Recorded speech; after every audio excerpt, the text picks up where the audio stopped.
السلام علیکم ورحمۃ اللہ وبرکاتہ نحمدہ و نصلی علی رسول الکریم اما بعد اعوذ باللہ من الشیطان الرجیم بسم اللہ الرحمن الرحیم۔ میں مارکہ مسجد کے کارنر سے مخاطب ہوں آپ کی خدمت میں۔ آج جو مولانا معاذ نے فرمایا اس کی اردو میں ترجمہ آپ کی خدمت میں پیش کر دیتا ہوں، بہت مختصر، بہت ہی مختصر، کیونکہ بڑا آسان تھا آج ان کا، تو اس لیے تو مختصراً انہوں نے فرمایا کہ نماز کا جب وقت ہو جائے اس کو فوری طور سے ادا کرنا چاہیے۔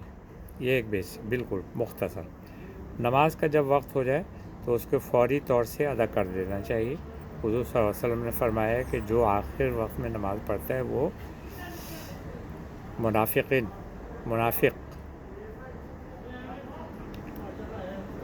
کی نشانی ہے، تو اس لیے نماز جو ہے وہ فوری طور سے ادا کر لینا چاہیے۔ اور دوسری چیز یہ کہ جب کسی کا انتقال ہو جائے اور باڈی پڑی ہوئی ہے دفنانے کے لیے، اس کی فوراً نماز ہو جانا چاہیے۔ ایسا نہیں ہے کہ باہر سے لوگ آنے والے ہیں ان کا انتظار کر لیں، وہ آئیں گے تو پھر نماز پڑھیں گے جنازے کی۔ تو یہ بات انہوں نے کہی کہ جنازہ جب کسی کا انتقال ہو جائے اس کو فوری طور سے ایز سون ایز پاسبل نماز پڑھا کے دفن کر دینا چاہیے۔ اچھا،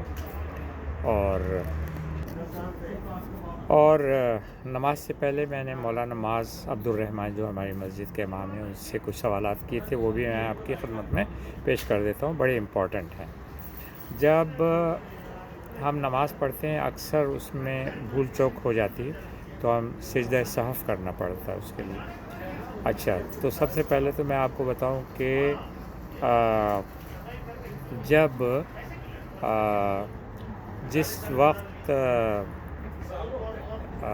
کیا کہتے ہیں وتر پڑھتے ہیں، 3 وتر پڑھتے ہیں ہم، اس میں جو ہے وہ دعائے قنوت پڑھتے ہیں۔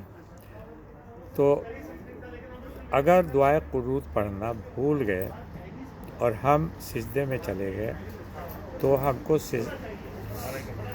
کو سجدہ سہو کرنا پڑے گا۔ سجدہ سہو ایسے کرنا پڑے گا، جب ہم بیٹھیں گے تیسری رکعت میں تو